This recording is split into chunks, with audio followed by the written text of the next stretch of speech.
Welcome to the Broken Lens Podcast. This is Adam Stutz. And I'm Heather Watson. How are you doing this week? I'm good. It rained, and I'm very happy about it. Yes, it's finally starting to feel like fall in these parts. Yeah, a little less 80 and over degree weather. Yes, which is lovely. Have you seen any good movies lately?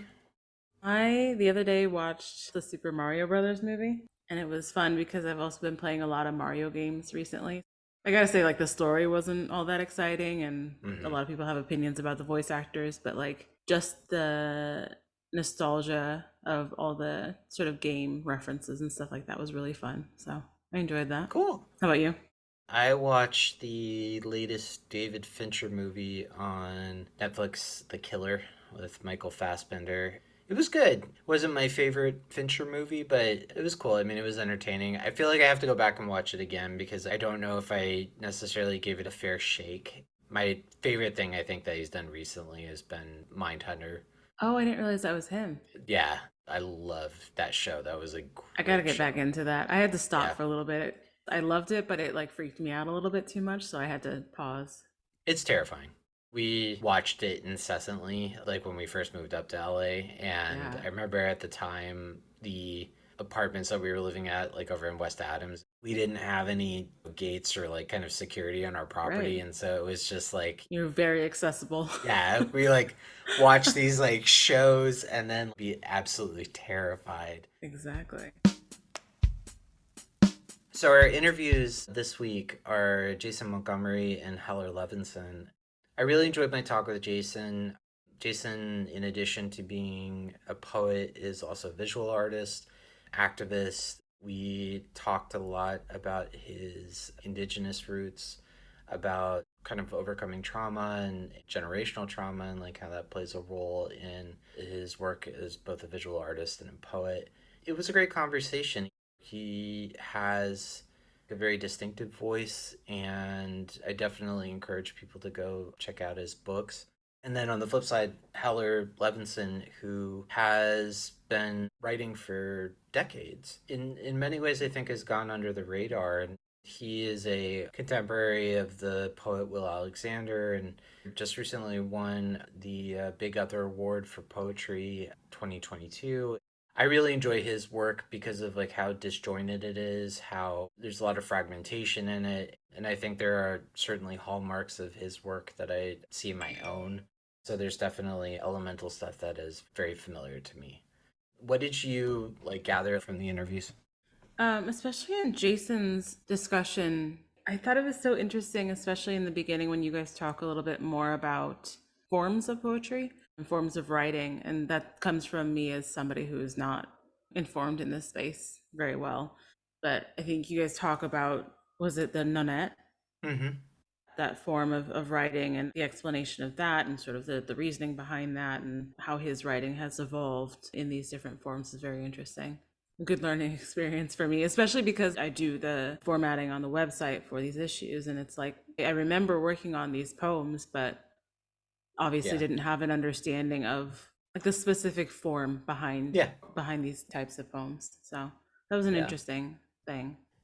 Yeah, and listening to your discussion with Heller was very interesting. You guys covered a lot. You do cover a lot of topics, but one thing that really stands out to me is, again, I work on setting up the issues on the website, so I've read the words, but actually hearing him read his own poetry and sort of the cadence and the performance that he gives to share his written word really, frames it in a different light. So that was a totally different experience than what I had of his poetry from the start. Yeah, and I think that sometimes it is interesting when you read something and then the delivery, when you actually hear it, is totally, unexpected. Yeah. And when you listen to him read, you can definitely hear like the influence of like jazz and these other important elements I think that are going on in his work where he's kind of in constant conversation with those things. Yeah, you guys get into a really great conversation about how the music influence and sort of not only in the writing itself but in your writing processes. So I really enjoyed that discussion. Yeah, when you find somebody who has certain qualities in their writing that you also see in your own, it's interesting to see both the similarities and differences in approach and then also execution. It was a great discussion. Yeah, I think our listeners are really going to enjoy both of these interviews. Well, here's my interviews with Jason Montgomery and Heller Levinson.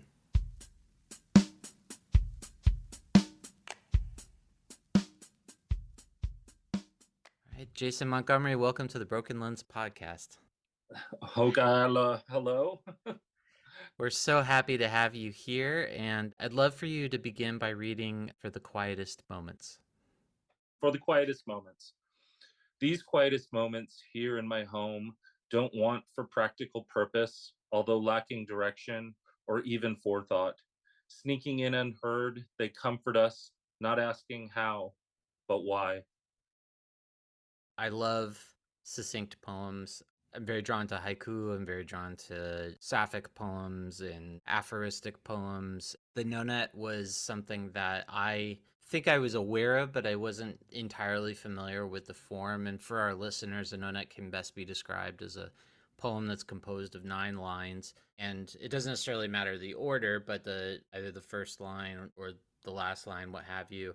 Each subsequent line shrinks by 1 syllable until the last line or the first line, depending on how you start, is composed of only 1 syllable. So it begins with 9 syllables and works its way down. I was curious about what is it that attracted you to the nonet? If anything, like what other forms do you like to use when writing? So strangely enough, the no net is the only form poem that I really enjoy outside of a sestina. I try to write one of those every couple months, Mm-hmm. but usually they're a little mentally taxing for me. But the no net, I don't even remember where I first kind of stumbled across them, but I started writing them as a way to really work on being careful with language, to being Mm-hmm. careful with the words that I was using, because it is so demanding around your syllable usage, and really trying to cut away a lot of the unnecessary words, a lot of the unnecessary phrases, and get down Mm-hmm. to just a core nugget of something. I live out in Massachusetts now. I'm originally from El Centro, Mm-hmm. California. I live in Massachusetts, and so Massachusetts has a wonderful program called Mass Cultural, which every community has a local cultural council that provides funding to individual artists or artist organizations to do projects. Mm-hmm. And so I had gotten some funding and was, strangely enough, I got this funding, and then I was named poet laureate for East Hampton, the town that I was living in. Yeah. And I was like, oh, I have this funding. I have this title. I need to do something. And so I started a project called the Text Poems Project, where I was inviting people to send me text messages that asked for a poem. And then from those poems, I would zap them back a poem. And in real time, I would try to craft one out. And I realized really, really quickly that I long form poems or long poems were not going to work for this project. And and so I was like, oh my God, a no net. I'll just start Uh-huh. writing every time someone asks for one, I'll write a no net. And I ended up writing, oh, I mean, I think I hundreds of them at this point. And so it became this kind of thing that was just really a quick go to whenever I wanted Mm-hmm. to just okay, I'm gonna crank one out. I'm on a plane. Someone texts me. I'm on a bus. I'm gonna send them back a poem. So that really became a form that I became deeply kind of involved with, and yeah, That's really cool. I find that I go back to the Pantheon a lot. I like the repetition of it, and yeah, there's something about using like quatrains and just kind of the Pantheon can go on as long as you want it to. And for me, that kind of if I feel like I'm stuck in the hornet's nest of my own head while writing, it can kind of get me back to focusing on rhythm and the musicality of the line. So I love that. And I love the fact that you saw the utility in creating a short poem, but a short poem that has a very definitive shape. yeah, And, it kind of looks like an isosceles yeah. triangle, and I love that inversion. In fact, in your book, forgive me, I forget the name of the poem, but there's one where It almost looks like a no net, and it starts with one on one side and then one on the other going the So opposite direction. And there's like an inversion that's happening that creates this really wonderful pattern. Visually, it's very intriguing, but it also, when you read it, the language, how it almost works like an hourglass or something, yeah. like, sand's working through it. Such a great form, and that's so wonderful that you've been able to utilize it and have so much versatility for it. That's one of the things too about it is when I realized, I'm like, what if I just flip this upside down and go from Mm-hmm. 1 to 9? And then I started to see these patterns form on the page and got Mm-hmm. really interested in that, and how certain words and certain phrases can disrupt the triangle. And you saw one grouping of them, but I think I have like 12 or 15 more that I've grouped together. Oh um wow. yeah, that I just really got into this idea of both in the actual language and in the formation, and then in the theme of what I was writing on each side, trying to find a balance between these two sometimes very discursive ideas, but that shared something in context with me. It's interesting you bring up the idea of balance again. This makes me think of like a fulcrum. There's that physicality to it, Yeah, that I love. Your most recent collection, these latest apocalypses, which is now out from Art Idolia Press, is a book that wrestles with a multitude of subjects. I mean, yeah, and you do a wonderful job of creating these incredible variations using many different forms. There's highly lyrical poems. There's poems that may be more narrative, but you weave a tapestry, and the book wrestles with addiction, continued impact and legacies of colonial racism. But there's also these wonderful moments of quiet, love. There's an engagement with, I'd say, with eco-poetics, very specifically with the ocean, and a reverence for the ocean. Along those lines, and I think most importantly, it's a book about memory and place, yeah. and I was wondering if you could talk about how memory and place, why they're so essential to your book. And I guess maybe a larger question is, why are memory and place essential to your work?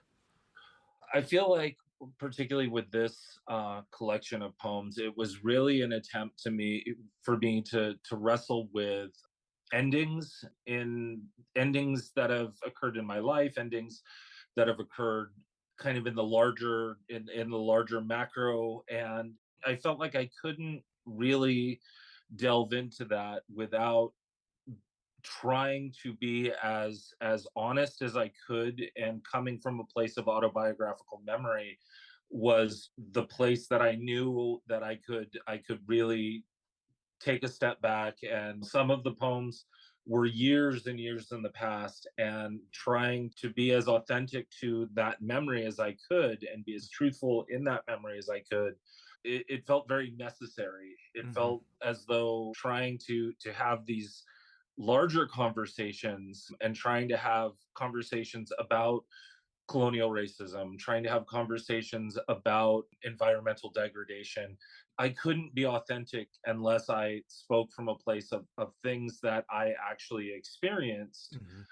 in part because I feel like most writers can't be that authentic Mm-hmm. unless they're talking from a real true place. And then the other half of it was, I had begun my writing career, oddly enough, with another one of your contributors, and we were just talking about it, Carl Sherlock. So I hope you're listening to this one, Carl, because he showed up.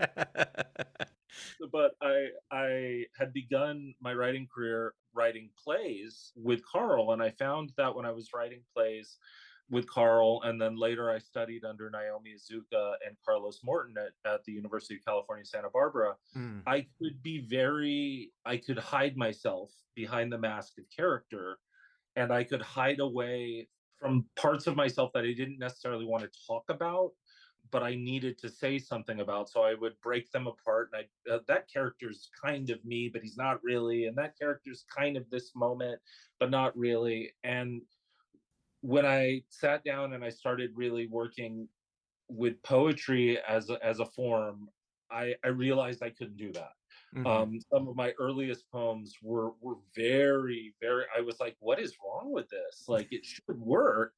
Mm-hmm. And then I realized I'm like, because I'm trying to do what I've always done, which is put on a mask and hide behind that mask. And I just couldn't do it. Mm-hmm. And so it Mm-hmm. became this thing of saying, okay, well, if I'm going to do this, then I'm going to really do it. If I'm going Mm-hmm. to start writing from a place of examining my memories, and then on top of all of that, I have two children. I have a 17-year-old and a 12-year-old.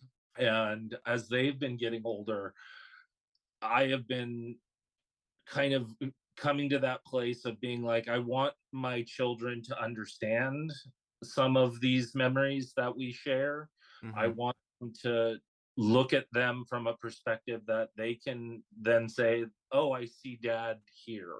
Mm-hmm. Um, and I think that comes from a place of, it is how memory is shared, I think, and how story is shared and history is shared in a lot of indigenous communities is Mm-hmm. through language, through word, through spoken memory. And Mm-hmm. so this became my attempt at that. So it plays a really important role, I think, for me.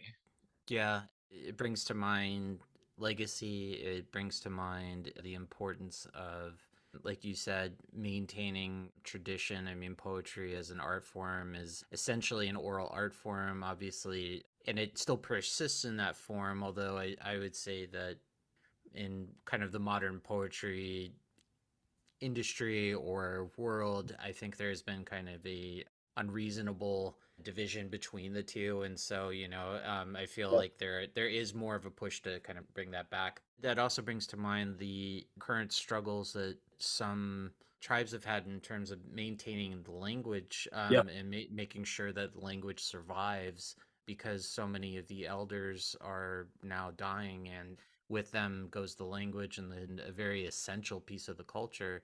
And that too speaks to the questions that you engage with about those legacies of colonial racism and how so many men, women, and children were killed, Yeah.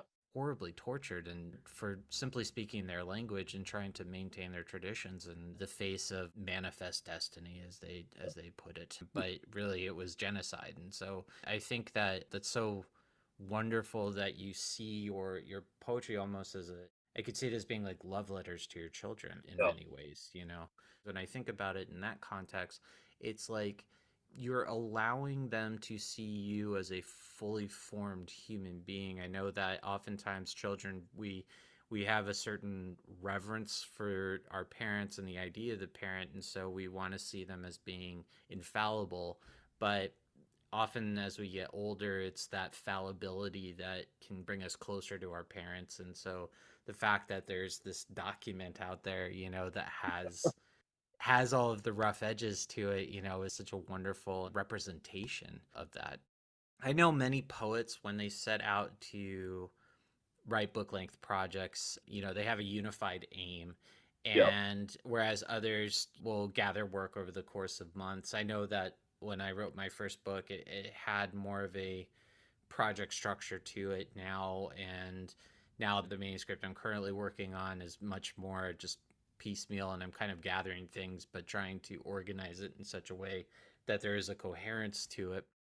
As one works over the course of years, months, what have you, to gather all that information to a book, when you set out to write these latest apocalypses, did you have an entire project in mind, or did you kind of amass poems as you go and then assemble them into a manuscript? Kind of both and neither, and that's not a cop out answer. It's I remember the moment when the book started to really germinate, and I was sitting with my children. It was during the pandemic, and we were watching some news program, and one of the commentators said something along the lines of like, this feels like the end of the world or something like that. And I started to laugh because I was like, oh, it's your first one, like this is your. And I had this moment where I was laughing, and I'm like, oh no, this is only their first apocalypse. And me and my children had this conversation, which they were moaned and groaned about, like, oh, dad's talking indigenous again. Where I was like, no, no, no, we've been post-apocalypse for 450 years. And that was really where I started to like feel this urge to talk about that.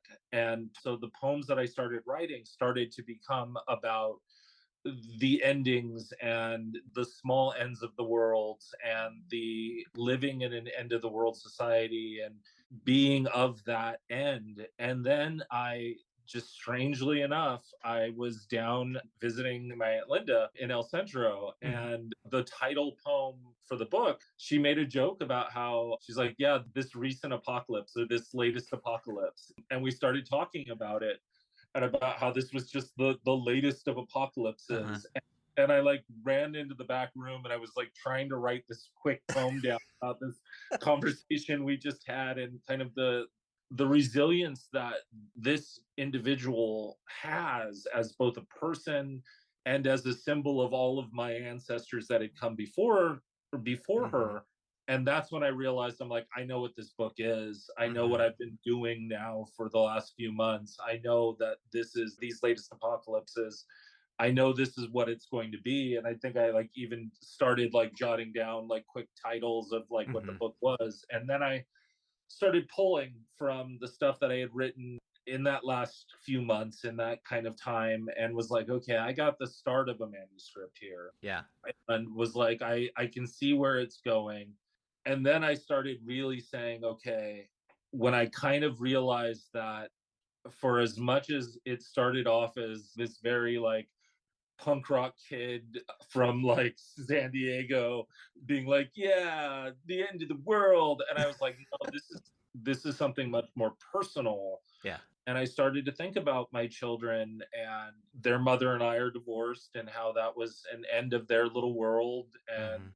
how, I had my own personal struggles in the past, and how that was so much the end of a world, and was just drawn to this thing of saying, okay, I'm gonna be as honest as I can here Mhm. for all the rough edges and all of the moments where I have my own black eye here, because Mhm. I want to do that, and I want to have this document that I Yeah. felt was important for not just the times. And as a writer, I think we're all like secretly just like, hey, look at me, I got something to say. But for me, it was like, okay, that I'm going to do that, but I'm also I want my son to pick this up at some point when he's going through my stuff and be like, okay, let's see what Dad has to say. Right. So Yeah. yeah, That's great. I was wondering if you could read tonight's comings. tonight's comings. Tonight we knock the dust off our goings, finding staying to be too much, a floundering reminder of the silver ringlets that came from outside parentheses that were once our way home. Again, that idea of memory, and my wife has talked to me before about like epigenetics and how the memories of our ancestors remain with us. I was raised in an agnostic household, but I joke that I inherited my mother's Catholic guilt because she was raised there. So that was passed to me. You know, but I think that's true, though. I mean, memory lives in the body and obviously in our mind. I mean, it's imprinted in our genetics. And my mom died about 12 years ago. And sometimes I take comfort in the idea that my mother literally lives within me because I have her DNA. And so it's the idea of carrying that memory along with me. And so I love how the poem also traces that arc. I wanted to shift gears and talk about your work as a visual artist because this is also a really crucial part of your practice. And, Yeah. much of your work engages and highlights your Kumeyaay, Chumash, and Tepehuan ancestry. Yes. And it too wrestles with these very significant questions regarding the consequences of colonial racism, but also reinforces the importance of family and community. And I think those are also elements that are very present in your book. Can you talk to me more about your visual art? And, I'd be curious to learn more about, the mediums that you prefer to work Yeah. in. It's funny, over the last, I would say, 10 to 12 years, I have become more and more a visual artist in my day-to-day practice. In fact, this morning I had to drive to a gallery in Connecticut an hour away to break down a show. And I've got another show opening on like next week on the 12th. And it's become this kind of important aspect to how I live artistically. And it started as a way for me to try to come to terms with my own personhood, because I am from a mixed family. You know, I have indigenous heritage, which you referenced. I have the last name Montgomery. My dad is a white man. Part of my family's Cape Verdean. And I was having this crisis where I really couldn't quite figure out how to represent myself. And, you know, I felt pulled in a lot of different directions, both via community and via family and personally. And I remember picking up the first piece I was going to do, and I worked primarily in a 3-step process. Sometimes there's a 4th step, depending on the project, using collage primarily as kind of the centerpiece. And I just started working with this idea of like, how do I represent this colonial quagmire? How do I represent this as a person who is very much on all sides of it? And I just started cutting out things and pasting them on, and I ended up with a piece that I don't think I'll ever sell. We call it Bathroom Jesus. It hangs in the and I realized as I was doing it, and as I kind of was on that step, that I was like, this isn't done. And when I deal with collage, although I studied kind of the postmodern Russian collage artist, I got real fascinated with them, and I love Rauschenberg's collage work, both his physical installation collage work and his individual collage work. I started to realize I wasn't trying to necessarily make surreal images that other collage artists work with. I was just trying to make a mess. and I succeeded. So I was trying to make these kind of shapes and these kind of subject messes where there are a lot of different images transposed on one another. And then I started painting them over with images that I remembered from my childhood and from my youth, of cave artwork, that when you're like sent out into the world, I think as a young brown kid, you're like, go outside and find something. And so, you know, I would be in the hills and in the Culamacas and out in the desert, and you stumble upon these caves with work in them, and these beautiful pieces of native indigenous California iconography and artwork that I had no capacity to understand at that point. But then as I started painting them and started to understand kind of the astrology aspect, the communication aspect, the sheer art aspect, you know, that I was like, okay, I'm gonna incorporate these into what I'm doing here. And so I end with these images that are messy and they're aggressive, and to read them takes really delving into them. They're not easy. And then I was like, but I'm also not done. I'm not done here. And I couldn't for a while figure out what the next step was. And so I just started photographing individual parts of the collage pieces, and was like, okay, now I have these images, that these small pieces, what am I going to do with those? And I started just playing around. Literally, on, I think one day I pulled out my phone, and there was an app called PixArt, of all crazy things. It was really cheap, like not even bare bones Photoshoppy kind of thing. And I just started playing with it, and it produced another image, and I produced another image with it. And I was like, oh my God, this is beautiful. And that's when it kind of clicked with me, that like this idea of synthesis and guided synthesis towards beauty and guided synthesis towards healing was what I'm doing, and what I try to do with the rest of my work. So it takes on that 3 steps: the initial construction of a collage, the photograph of individual pieces, and then the generation of this third image, this third thing that for me I was like, okay, this third image is so vital because it shows us where we can go and Mhm. shows me how I can exist as the Mhm. synthesis of all these different parts.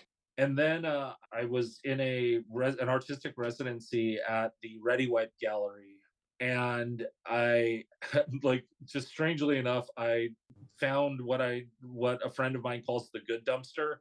Mhm. Um, and this is gonna, and I've never actually told this story before, and it comes off a little shitty, but uh, I was in this gallery space with two other artists, and one of the artists is a good friend of mine named Pascalina Azzarello. She's wonderful people, but she works very big. Mhm. She was working huge, like with these gigantic canvases that she was hand painting. And then there was another artist whose, for the life of me, name I cannot recall at this moment, who was taking up a lot of floor space. And I was like, screw it, I'm going to take up a lot of floor space. And so I constructed this 25-foot tall. At that point, I was like, "Oh, I know what this is. This is a native school." And it Mm. was before the bodies started being found.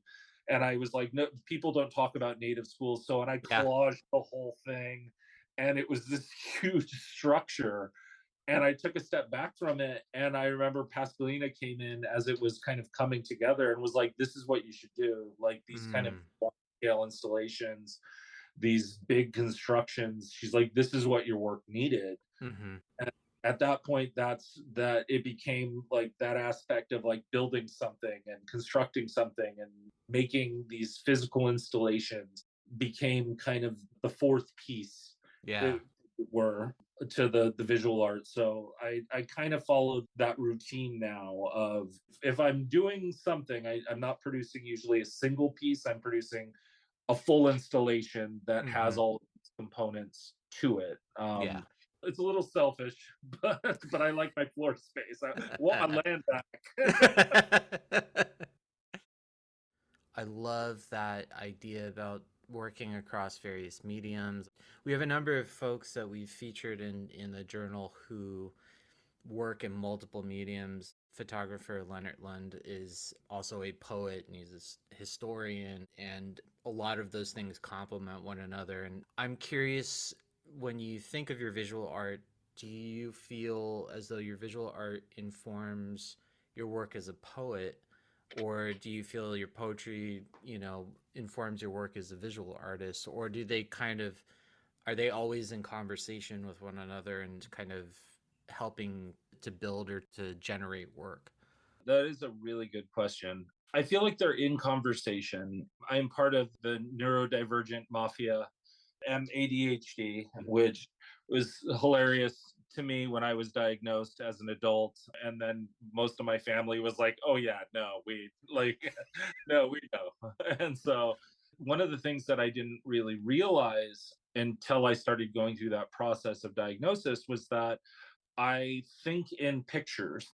So I really didn't know that's not how everyone thinks. Mm, I had always kind of thought that's, well, this is what people think like. I think in photos, and I think in pictures, and I think my memory happens in pictures. And I realized that with poetics, it became transcribing what I'm seeing in my mind's eye onto a page. And so mm, there was a transcription of what I'm seeing, and an attempt to describe what I am seeing.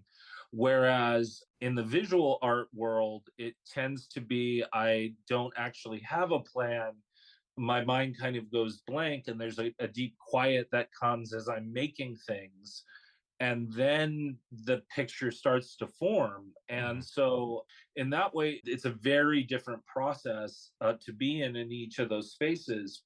I recently was at an artist talk with the artist Howard Booth, mm, and Power and I were kind of on stage together talking, and Power brought up this idea of play and of artistic play and artistic, when you're in a studio space or when you're in a working space, and you get to this place where you're just playing with things. mm, And I realized that is that moment for me, that moment of deep quiet, that moment of play that happens in both of these arenas. And then as soon as I kind of had that realization, and it's a realization that happened just kind of recently, I realized how much I can incorporate the two. I can start incorporating the two, and I've played at it before. I when AI first came out, and I was like, oh, what happens if I give AI a poem? Not ask AI to do a poem, but the text to AI. What happens if I give it a poem? And I started seeing these images that it was producing, and I'm like, oh, this is amazing. So I Oh, cut them wow. into videos. I read the poem and then have these images that AI had constructed out of my poems, Oh, and was wow. like, this is the kind of discourse I want to be in with my own work. Yeah. This kind of like wonderful reflection. And I think my most recent show that goes up this week, called The Death of Lake Kaliwa, I think I do a little more incorporation than I've done in the past. But and we'll see how it works. I mean, Yeah. I love that you're so engaged with intertextuality, and there is an ekphrastic quality to a lot of your poems. And I think that presence, that conversation is very important. I know I draw a lot of inspiration from photography, and so being able to, and not even necessarily writing in reaction to a photo or a painting, but just having, to your point, the image floating around kind of helps germinate and helps grow these ideas. And for me, I know that my play happens during like the editing process, because sometimes the initial writing process is really difficult for me, but when I edit, that's where the structure starts to emerge, and that's where things start to kind of piece together, and that's where the excitement starts coming and go, oh, okay, this is starting to work, I understand this now. Whereas, that initial block of text was like, oh my god, what am I doing? Like, so I'm envious. Editing for me is the moment where I start second guessing myself. mm, The moment for me where I get very frightened that I'm going to break something. There's a poet friend of mine who actually looked at a lot of these poems early on, who was like, I need to get you a drawer where you can lock some of these things away until they're not so precious to you. mm, And I was like, yeah, I need to do that so that I can edit a little bit more after the fact, because I do love that idea of when editing works, so when it really works, mm-hmm, when you really get into that place of like taking these parts and moving them around, and it becomes that beautiful little mm-hmm, puzzle. And mm-hmm. I do love that, but I'm so worried I'll break it. I'm so worried I'll break it. I should say that I have gone above, like too far with editing plenty Yeah. of times. Like the manuscripts that I have that will be out next year, I at one point whittled them down to toothpicks. And I mean, they were just not even a semblance of what I had originally intended. And it was interesting because then I went back to a previous version of the manuscript, and that was what I actually ended up using, as opposed to this kind of monstrosity of like super editing that I had Frankenstein together. And there's a balance to be had. I mean, absolutely. I mean, you can definitely go too far with the editing process, and I totally understand and appreciate that. You start going like, oh no, is the line right? Does this sound terrible? And does this even make any sense? And then all the voices start just kind of, you got that chatter going on. But I think that's the thing, is like I know for myself that I like when I'm kind of on the edge a little bit. It's like the high wire act where you don't know if it's going to work, but there's something about it, that momentum that keeps you walking the wire, and you want to keep walking forward. That in of itself creates the excitement and like the focus that's so prevalent. I was wondering if you could close us out by reading Nonette for Summer Clay. Yes. This one is directly for my son. My son Jacob, he is an amazing little ceramicist. He's 12 years old, and we happened a few summers ago to stumble upon a kick wheel, a kick Mm-hmm. pottery wheel. A friend of mine was like, I'm getting rid of this. Do you want it? And I grabbed it and was like, sure. I don't throw pots, but Uh-huh. maybe someone will. And my son, he took to it like life, all of his ceramics around the house, and they're beautiful, beautiful things. And so every summer when he is with me here, because he lives half the year in Artesia, Yeah. so he makes summer clay. Oh, that's wonderful. No net for summer clay. My son can center clay on the wheel. He took to summer clay smiling, and quickly, without a doubt, in his heart, head, or hands, the blue mug he made wobbles slightly, but is pure summer sky. Yeah. It's interesting. I have a friend of mine, someone I've known since we were babies, and he read that poem and it really hit him because he too has a son who's, I believe, just entered into kindergarten. And at one time and I think he may still occasionally do pottery, but that was like something that he read and it really resonated with him. And I think that that is just another wonderful thing about your writing is that there's a universal conversation that's happening with the work. And so I highly encourage our listeners to go out and one, purchase a copy of these latest apocalypses, but also just to, to read and look at Jason's work wherever you can. Before we go, did you want to talk about any projects? You had mentioned you have a gallery show coming up. I know that you just completed your laureateship, but are there any things, projects, publications, other things that are going to be happening online in addition to your book that's just come out? Yeah, so one of the projects that I don't run, but I'm giving it a plug here because my partner runs it. My partner Alex Wilner runs a project called the Poetry Vending Machine. And so Alex has a fleet of repurposed sticker vending machines that pump out poetry. Oh, Um, wow. yeah, and so it's a really fun project. They're out and about in the world here in Massachusetts. If you're close to Amherst, Massachusetts, there's one at Amherst Books that apparently is never leaving there. We were, and I'll try to keep this little anecdote short, but we were out at a public event once, and we had one of the machines out, and this very determined older woman walks up to me and says, "We signed a petition to keep that at Amherst Books," and and like turned and walked away, and I was like, "Who is that petition for?" But if you do want to submit to the Poetry Vending Machine, there's currently a call out for spicy poetry. So take that as you will. And poets under the age of 18. We're also Oh, looking cool. for poems from youth poets, and you can find the submission page at attackbearpress.com. Awesome. Very, very cool. Well, for our listeners, again, please go pick up a copy of these latest apocalypses from Art Santora Press, and then also check out Attack Bear Press. And if you can, please go to see Jason's various projects that are out and about in the world. Jason, thank you so much for joining us. We really appreciate it. Thank you very much.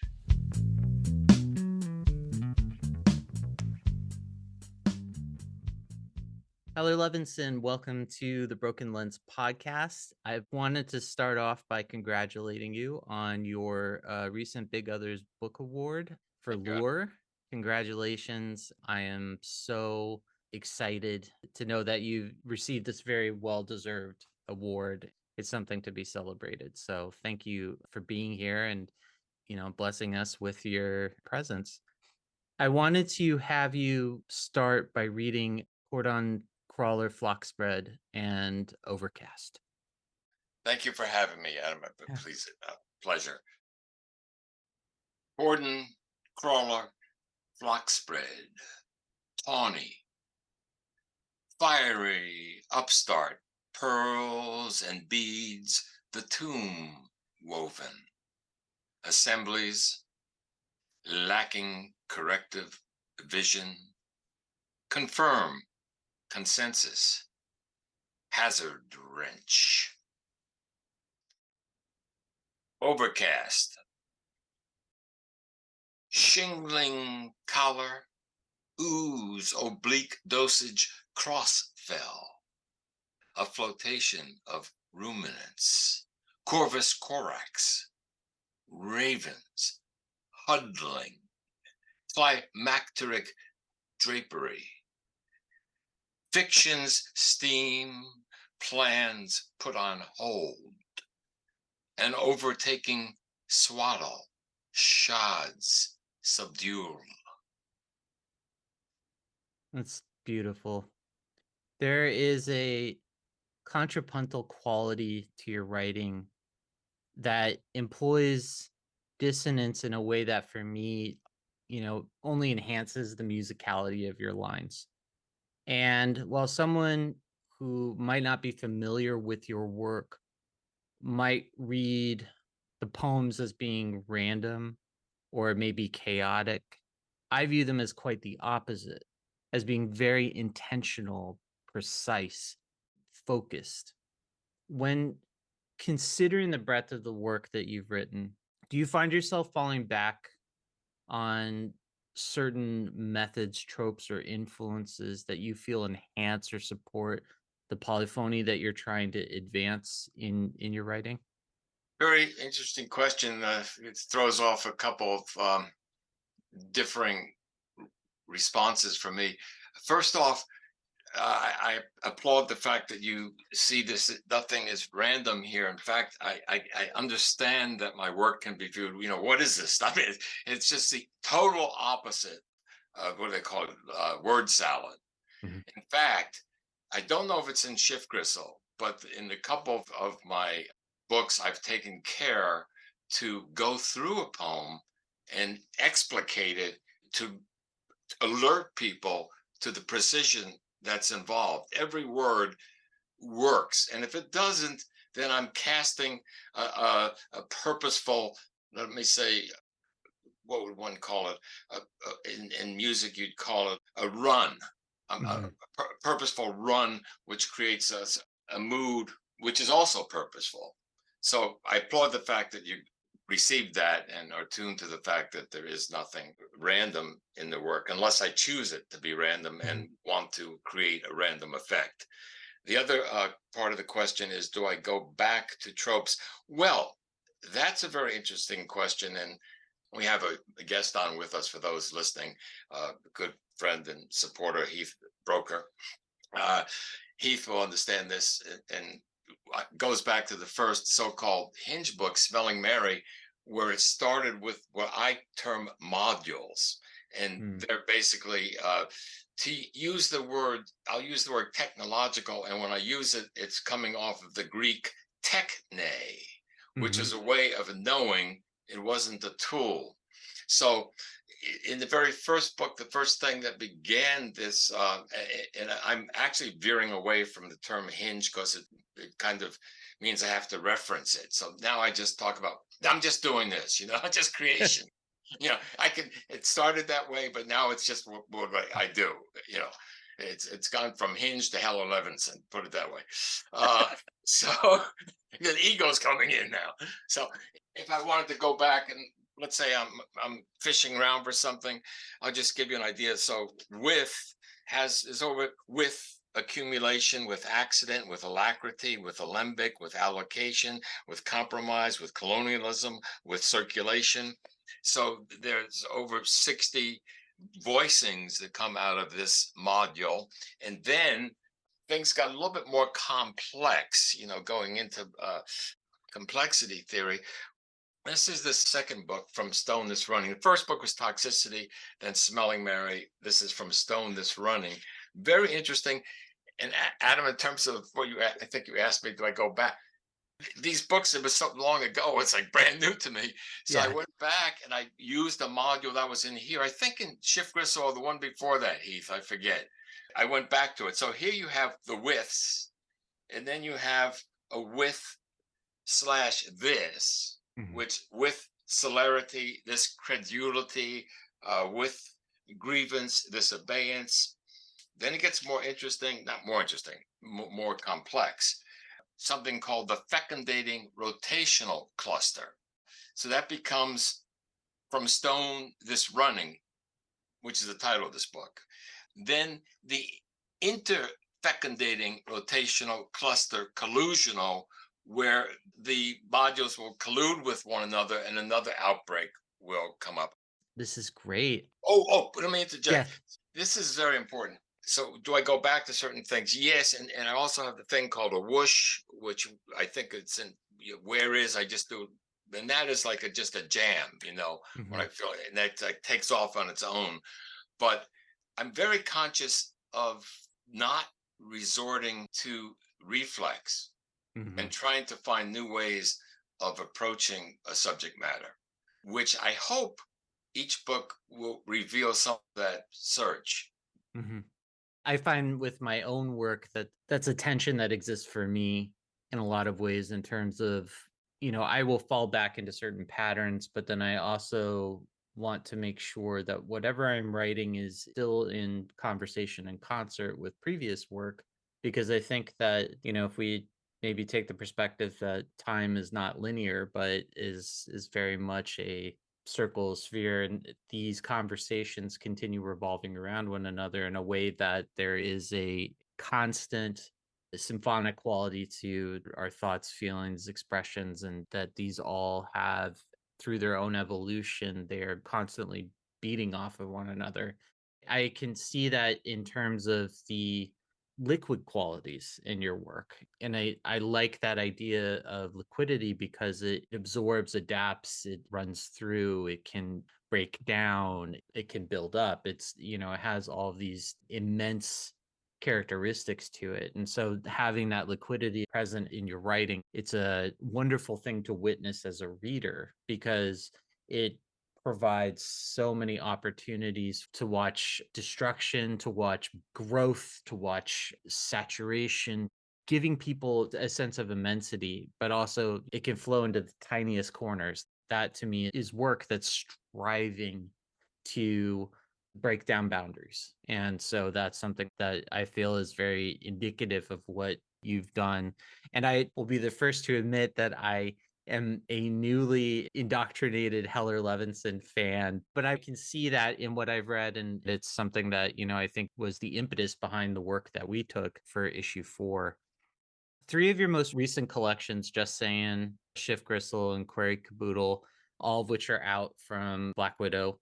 And I would definitely recommend to our listeners to pick up copies because I think that while we discuss your work here, it's imperative for our listeners and our readers to be able to experience the work for themselves. As we've enumerated, there's the free associative qualities that you have in your work. Obviously, jazz plays, I would say, has an important influence.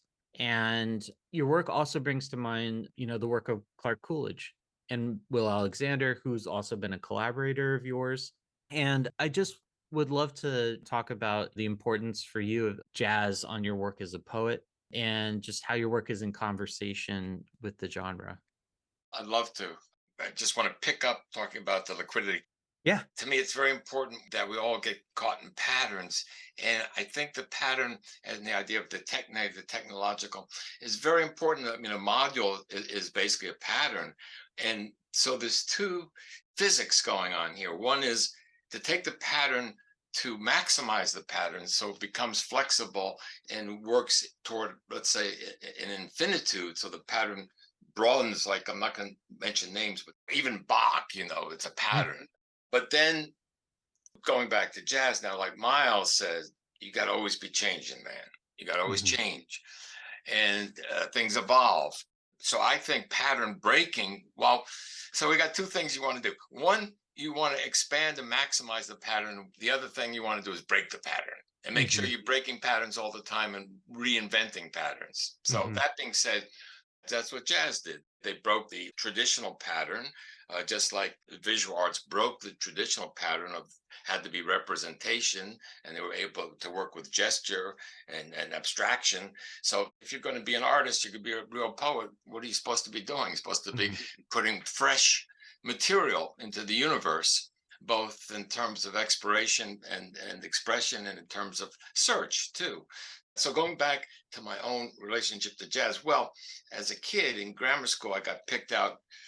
They had a drum teacher came around, I think in first or second grade, and he had Mhm. everyone hold some sticks. I think I was giggling at the time, so I was relaxed. So he chose me as one of the 4 students in the school to get drum lessons. So I had the drum, and yeah. And then when I went to high school, I was in a jazz band, somewhat like Clark Coolidge's, I guess. Mhm. So I have a percussion jazz background, and it was a big part of my life. I grew up with jazz in the city. I used to go into the city when I was underage and hang out like in Birdland. I mean, I invited Louis Hayes over. I wasn't able to drink then, they shouldn't let me in, but I was sleeping on park benches and stuff. I heard Dizzy, I heard Billy Higgins, all these people. Heath knows my interest in jazz and how Heath is a real jazz fanatic himself. In terms of how it helped me, I would cite Eric Dolphy as probably one of my major instructors. Mm. When I started listening to Eric, I said, geez, I got to do that, or Booker Little, or Elvin, or Net. Oh, Yeah. actually, Net, I just started getting more into now. Yeah. I was telling somebody the other day when I was my 20s, I was had a summer job. I was working on Ornette's loft and construction. I was doing this. Oh Now, my back God. then, he wasn't the huge name he is today. Right. And then much later, I mean, the last 10, 15 years, I met I think his first wife, Jane Cortez. Mm. She's a very good poet. And anyway, she wrote the blurb for my first book. Very wonderful because I didn't know anybody. And I found out later she'd never written a blurb and wouldn't write blurbs. So I was Mhm. doubly honored. At any rate, she was married to him. So, I mean, the plot thickens. So, going back to your question without going on too long, there are times when I'll listen to a jazz thing, like just saying, I'm I'm translating one down, one up passages. I'm listening and I'm Mhm. translating it into the language. Mhm. And I have other poems like that where I've done Art Blakey from Monin, Friday the 13th. Anyway, so I'll write into it, Mm. react to it. Mm. Mhm. It's been interesting because I know for myself, my own evolution as a writer, I used to write strictly jazz, instrumental music of some kind because there was something about how it fed into my writing. Lately, I've been finding that I'm working in two different environments. One where there's absolute silence and stillness, and then the other where I'll be in public, say at a coffee shop, where there has to be a certain level of busyness so that there's kind of a cacophony of sound around me. And both kind of speak to a need for silence kind of in my own head and being able to kind of find my own rhythm. Now, that being said, I know when I am not writing, I'm absorbing music because I want to make sure that all of those rhythms are also being fed into me as almost by osmosis, really by osmosis, to eventually manifest in what I'm doing. So it's almost like a metabolizing the music in order to be able to feed it into my writing at a later point. You're doing that intentionally. Yes, yeah, exactly. We think of the sun and water and soil in, all these parts and processes are a part of the photosynthesis process for plants to be able to create, food. I like to think of it as kind of the musical synthesis process from which I'm drawing all of these influences and then trying to allow them to metabolize so that eventually it helps my own growth and feeds into my own kind of internal rhythm as I write. So I appreciate that immensely. I love the idea of you writing in conversation. That here you are as an artist and your art is manifesting in a way that I think both complements and honors the work of these musicians, and there's an exchange that's happening. Even when listening to you read, the way that you punctuate certain words and you have this rhythm and it's an evocation. It has just a wonderful momentum to it. I certainly appreciate that. Can you read Spool Rummage Rutsamum? Sure. Spool, rummage, rut, samoom, shadow, caster, topaz, drifter. Sunken pages wrung illiterate foment tales of truth and sorrow. lilac spring, rainbow weave, sprint excitable. On the verge of a resuscitant intoxication, the newsboy recruits vacant lots, shredded streams, shuttered asylums, hollers, damn good news. So good. Oh man. You know what? I feel like I'm honoring right now the reading of this poem, Cannonball Adderley, Miles Davis. I feel that right now, I never thought of it the way you put it, which was very interesting, Adam. You know, almost like you're tooling your war chest with sonic merchandise. And it's very, very fascinating. You actually intentionally absorbing, working on your rhythmic craft by picking things and doing that. I don't know if I did that intentionally or not, but that's very interesting. So I'm reading this. I'm just, all these images of these cats came through my mind, you know, Coltrane. There's just a multitude of different voices that I'm hearing. But what I love is the fact that you are in conversation, you speak with all these voices, but there's still a distinctive voice, and that's Heller Levinson. You're not being absorbed by these other voices. Heller Levinson is very much there in the midst of all these conversations that are happening. And I appreciate that because I think oftentimes it's not to say that's not a good exercise, but I've certainly written in the style of, name a poet or tried to write in the style of name a musician.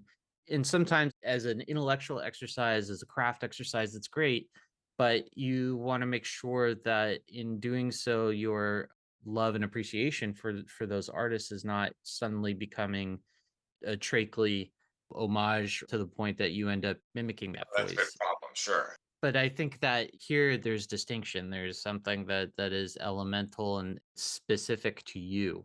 I love that work and how it is very focused. It's laser focused, and there's a singular voice that is present, and that's Heller Levinson. When I think of entire projects, and you had mentioned modules, and William Lassard talks about when he writes thinking about it in terms of a series. That's his approach. When you're thinking about projects, are you approaching projects kind of as a broader overarching scheme, or is it more of an assemblage and then it kind of illuminates like a larger project?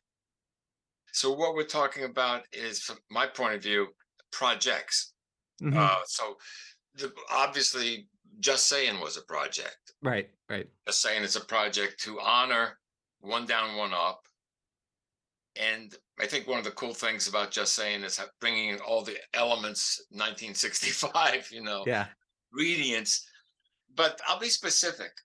For instance, this comes into the category of what, in a sense, one of the hinge activities has been what I would call term exfoliation. Now, Adam, you actually kind of do this also in your book, which I was really attracted to. But you're doing things similar, like in the scheming and in Bloom section. You're doing payphone, bulb, frame, episode. Well, so I'll take a term, seep. So the project of seep is to burrow into, let's say, the DNA of seep. So by the time you finished seep, there's over 50 seeps in here: seep, alert, ever ready, restless, sleep, and seep in ponderous remission, seep liquesces, seep in imminent bloom, et cetera, et cetera. So, I mean, many, many seeps, and same with lurk, and the same with lure. So no, 3 specific books. What I was doing there in terms of the project, and a very important project as far as I'm concerned, SEEP represents one of Hinge's more extensive efforts to document a linguistically undocumented term. So in your case, you take something stopgap. And who thinks about stopgap in a big way? Bulb. So you're taking something that's not large consciousness, but it's there, and you're exfoliating it. So the term linguistically undocumented refers to a word's under-recognized marginal borderline status. Mm. Similarly to a film documentary, these applications seek to deliver the specific facticities of the subject matter. The documental tool of Hinge is language. Mm. It can often feel like we are witnessing seep unravel in slow motion as its very DNA rifles across the page. Mm. Or as Jonathan Macaulay King puts it in the 2018 issue of Experie, the uniqueness of hinging as a post-language innovation can be found in its unwavering study of the term, a given word, through its application. In doing so, Heller Levinson, I'm saying that instead of a hingist, approaches a term as an archaeologist might a fossil or artifact. Mm. It is dug up, analyzed, chipped away at, an inventory is made, it is carbon dated and processed for vital information, a representation is made to project its innate potential. In this sense, Heller does for the word what B.P. Nickel did for the letter. It poeticizes and represents language as a chain of information, moving reflexively as it navigates through the beautiful quixotic. This is unique, as Heller is attempting a full-scale poetic study of the term, and as a starting point, this is certainly intriguing, producing poems, applications based around the terms askew, seepage, pathos, glide, meander, for example, means language is actually hinging with itself, and the hingist is merely an observer, a scientist. Mm. To me, that's been a huge fascination of mine. That's a wonderful encapsulation. What we're doing is we're branching out or rebelling against what I call lexiconic suffocation, where the word is static. So pathos, which is the melancholy or pathos project I did with other poets, and Linda Lynch, who's the visual artist, we should talk about her in a minute, at some point too. Yeah. We begin at 100 pages. Right. You just begin, we're just starting, just waking up the term. Then you realize, going back to the liquidity, you basically got liquid steroids, man. I mean, these things, I mean, you're moving toward a kind of ecstatic infinity. Yeah. I wanted to shift gears a little bit and talk about your work as a theorist and a philosopher. It's important. It's an integral part of your writing. I think for our listeners, and certainly we don't have to get into all of the specific details, but I would love to, kind of hear about hinge theory and its origin. But also, I wanted to talk more about your work as a philosopher and a theorist and this other very important element that I think plays into your work, much as jazz is an important part of that conversation as well. I think what we're going to do, Adam, is kind of address the whole. Hinge was like the kicking off point, So, and I didn't really want to name it theory. That was my publisher at the time. Anybody who may email you or wanted more information, I can give them articles I've written, how it specifically works, how the module works, how the particle. But now it's grown, 15 years later, there's so many things that's going on. I think it's fair to say be encapsulated by a term like surrealism. Oh, this is this. So to cut to the quick, the hinge idea was when I discovered the language was alive. That's it's biological, it's cellular. When I put with next to alacrity, things happen. When I put smelling next to alacrity, something else happens. So the module and putting words together, how they alchemized, how they reproduced, how they frisson with one another in a lively way, made me realize that our language is highly reproductive and it's very sexy, and words like the fuck too, what I'm saying? So we went from that. So the idea of philosophy and theory, I never sought this out. In other words, what I'm saying is it all comes from what I would consider me. which Mm-hmm. is, it's all one exploration.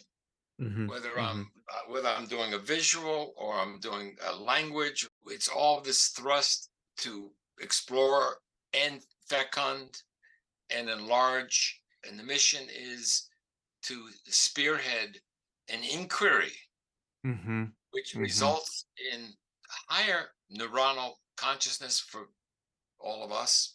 Going back to Coltrane, Mm-hmm. sharing what I figure is a kinship in his journey, Mm-hmm. where he's thinking, he's trying to do something with sound and music. I'm trying to do something with words and language, and it's all entangled in a fierce desire to open up.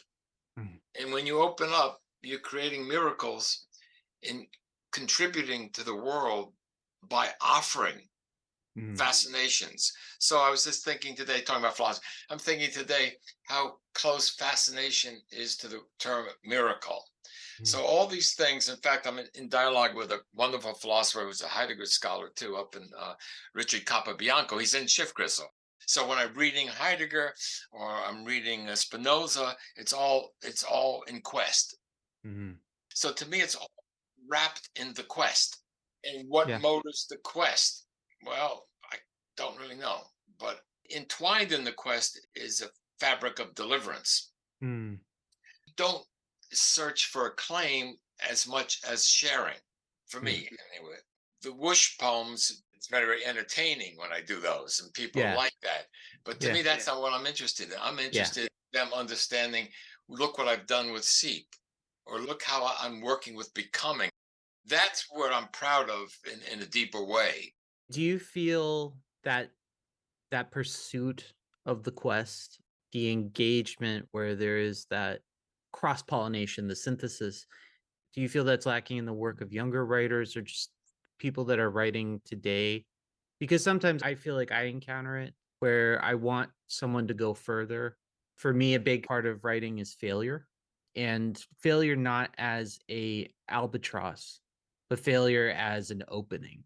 I like it when some of the experiments that I try fail and fail miserably because they open up so much more possibility. I don't want to speak poorly of someone who's very focused on craft, who has a very precise design to what they are doing. Anyone who is very focused on diversification and has maybe certain traditional foci on like their work and stuff, if that gives them momentum, that gives them energy, that gives them life, by all means, I'm not one to criticize that. But I do wonder sometimes if there is a lack of willingness to engage the failure and to engage with the experimentation and in pursuit of the quest. I would just be curious as to your thoughts on that. So basically, you want to know my frustration with the world around me.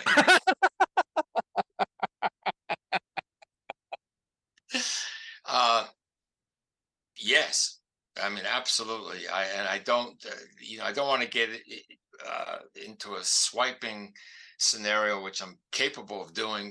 But I mean, sure, Adam, it sucks what's around us. I mean, that's why we're talking to each other, because I Mhm. encountered your work. So, wow, this guy's like doing the kind of thing I'm doing, Yeah. and then I sent you my work, and hey, this guy's doing the kind of thing I like to do. So it's a kinship. Yeah. And simple fact is, we're surrounded by people who, rather than putting them down, simply don't share our quest in a Mhm. large sense. And to be more clear about it, when I go to a poetry reading, I'll be doing one in December 1st. I don't do many poetry readings, by the way, but totally reclusive. First one I did in 10 years in New York City was about a month ago. So I'm going to go to this poetry reading. It's a local thing, and they have like, why do they get a lot of people? Because it's open mic. And I went to one before. Make a long story short, is to be 30 to 50 people there. And the last time I went, there wasn't one poem that did not have an I in it. Mm. Mm. So you understand. So most of them now, you have some eyes, but you're doing I in a different way. These were eyes that were motored by the trivial narrative of some guy on the porch speaking to his aunt about his problems with his love life or something, this kind of thing. And it's very disheartening. But this, on the other side of the coin, this is what I'm dedicated to, is slapping the universe awake. I love that. So this is what we're doing. This is what Mhm. Coltrane did. This is what the artist does. Pollock comes out, man, we're doing this, and he takes a chance and he does something no one is doing before. Rothko does it. You put out that vigor and you put out a fresh vision. It's so overwhelming that who wants to go out and read with nonsense? And most of the poetry out there is talking about that ilk is as foreign to me as baseball. Right. And I'd rather watch baseball. And I'm not a fan of baseball.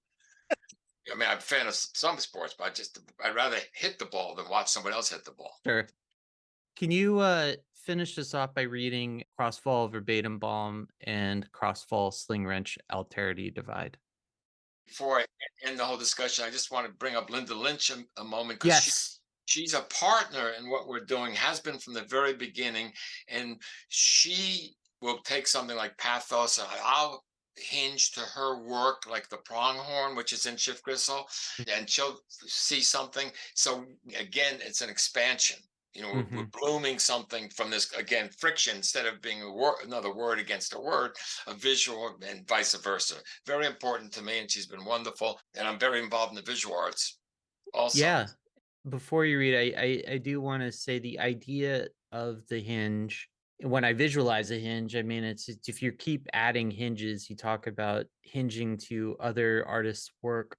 It's opening doors. It's that creating of the portal and walking through it and continuing to open more portals and continuing to allow for more openings.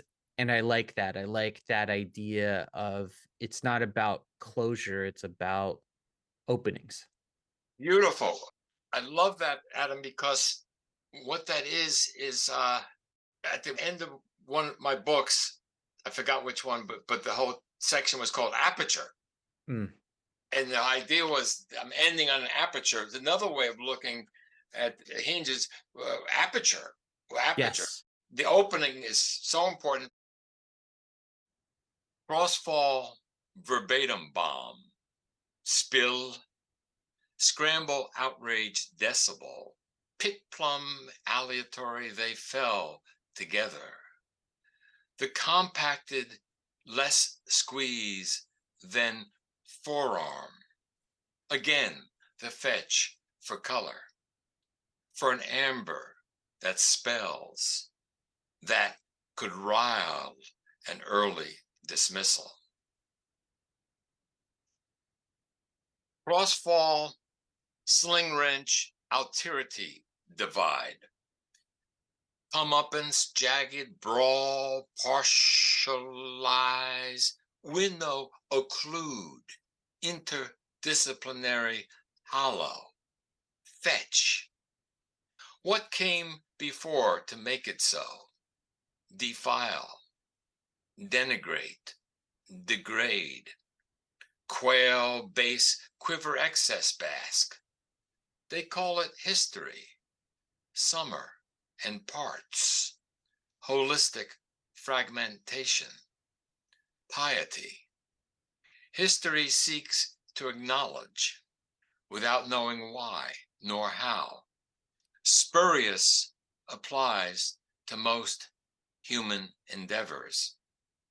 And then, even so, through the trestle blink, eye for an eye, upstart before swallow.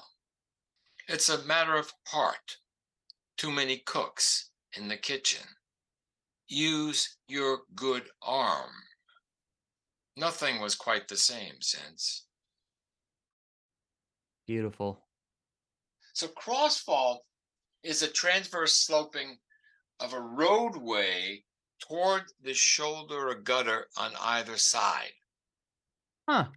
So this, then having some understanding of what crossfall was, just opened up everything. So now this goes back to what you had questioned in the beginning, the project.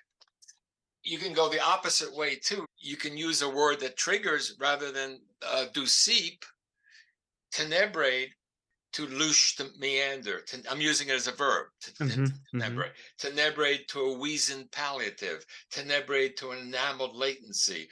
Tenebrate to a thorned landscape. I mean, almost could read the table of contents as a poem, you know. Yeah.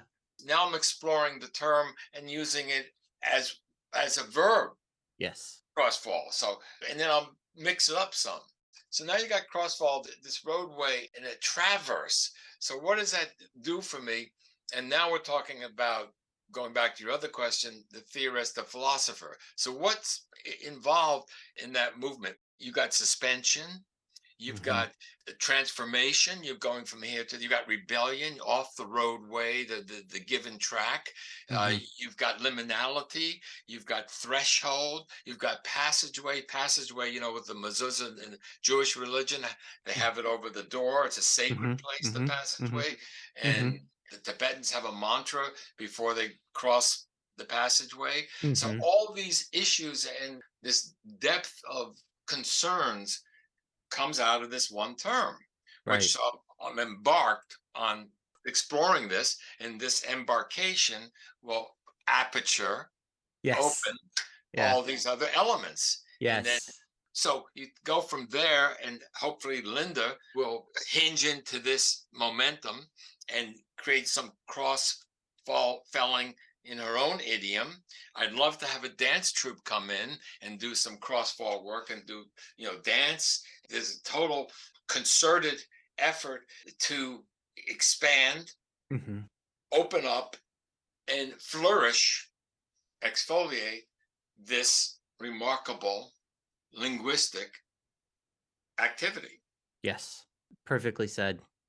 Can you tell us where to find you online? I had mentioned your books at Black Widow Press, but I would love for our listeners to be able to also seek you out. I have no website. I have a Facebook page. I'm at hingetheory@gmail.com. And I welcome any questions, hingetheory at gmail.com. Anyone can get in touch with Adam and can steer them to me. And I thank so much for having me. I got a lot out of this. Yes. Thank you so much for joining us. I'm so grateful for this conversation, and I'm looking forward to more of your work coming out next year.